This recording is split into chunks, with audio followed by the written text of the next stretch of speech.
Hello there, I'm Bob Proctor. You've probably seen me on The Secret. That was a great movie, an absolutely phenomenal movie. And you know, it's popular all over the world. It's in multiple languages, changing lives everywhere.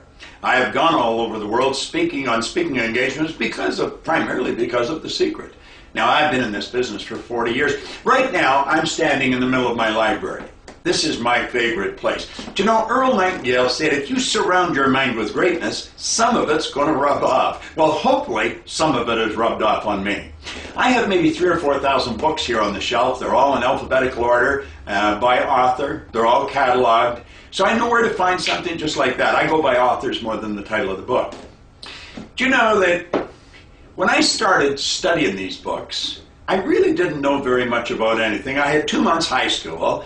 I was 26 years old. I had a bad work record, a bad attitude, and virtually no experience. And you know, in a relatively short period of time, my income went from $4,000 to $175,000 a year. Then it went over $1 million. Now people say, well, how'd you do that? Well, you know, in Napoleon Hill's book, Think and Grow Rich, he said, now right here we come to a rather strange fact. We tend to minimize the things we can do, the goals we can accomplish, and for some equally strange reason, we think other people can accomplish things that we cannot. And he points out that there's a difference between wishing for a thing and being ready to receive them. He said no one's ready for a thing until they believe that they can acquire it. The state of mind must be belief and not mere hope or wish. Now, he goes on to caution us. He said open-mindedness is essential to belief. Closed minds will not inspire faith, courage, or belief. And he winds this up by saying something that just about blew my mind. He said, remember, no more effort is required in order to aim high in life, to demand abundance and prosperity, than is required to accept misery and poverty. Well, you know, that information really played on my mind. And I began to study it. I began to study this concept of belief. You know, what's it all about? You'll find it in the Bible, the Bhagavad Gita, the Quran, the Torah, all the great books, all the self-help books.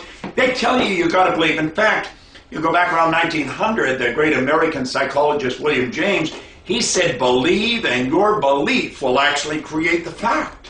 Think about that. How do you develop belief? Well, I was sitting with a mentor of mine in a hotel one day, and we were just chatting back and forth, and he said something. I said, wait a minute, what'd you say? He said, our belief system is based upon our evaluation of something. And frequently when we reevaluate a situation, our belief about that situation will change completely. Well, what he just did was give me the answer to something I had been trying to figure out. You know, I take my income from $4,000 to over $1 million, but I didn't know what I had done. And as he said that, it started falling into place because I had been looking, and I had been looking for 9 years trying to figure out why I changed. That's what got me studying the books and going to programs. And there's not much about the mind that I really don't understand. Now, I've been studying it for close to 50 years. And he said, our belief about something is based upon our evaluation. See, what I had been doing was reevaluating who I was. And do you know, when you reevaluate who you are not your report card. You are not your balance sheet. You're not the last evaluation that you got from somebody you worked for. You're so much more than that. Think of this for a moment. Do you know that your brain is an electronic switching station? And you, the real you, has the ability to, like that, activate brain cells and change the vibration you're in. And as you change your vibration, you change what you attract into your life. That's what The Secret's based on, the law of attraction. Do you understand how to work with the law of attraction? You're already working with it, but do you understand how to work with it? To see this mass of energy that you're living in, and that's what it is, it's a molecular structure, it vibrates. It vibrates so fast it appears to be still. See, the law of vibration states that everything in the universe vibrates, nothing rests. You know, if you watch The Secret, you heard me quote Dr. Werner von Braun. He said that the natural laws of this universe are so precise that we don't have any difficulty building spaceships, we can send people to the moon, and we can actually time the landing with the precision of a fraction of a second. Now, I said, these laws must have been set by someone. Well, you know, this whole universe operates by law. Now, the more you understand the law, the more you understand how to bring your life into harmony with the law, the more you take control over yourself. Do you know that you can have anything you want? Anything? Do you realize the electrical system built into this body, which is your central nervous system, it would make the electrical system in a supercomputer look like an absolute toy. Do you think it would be worthwhile reevaluating who you are, what you can do? See, I failed miserably on my report cards. I got bad recommendations from my officers in the Navy. But then one day I woke up. And you know, I'm happy, I'm healthy, I'm wealthy, I have business all over the world, I've got great friends all over the world. Do you know why? I understood how to take charge of me. Do you know who you are? You know, I heard Bill Gove one time say, if I want to be free, I've got to be me. Not the me I think you think I should be. Not the me I think my wife thinks I should be. Not the me I think my kids think I should be. No.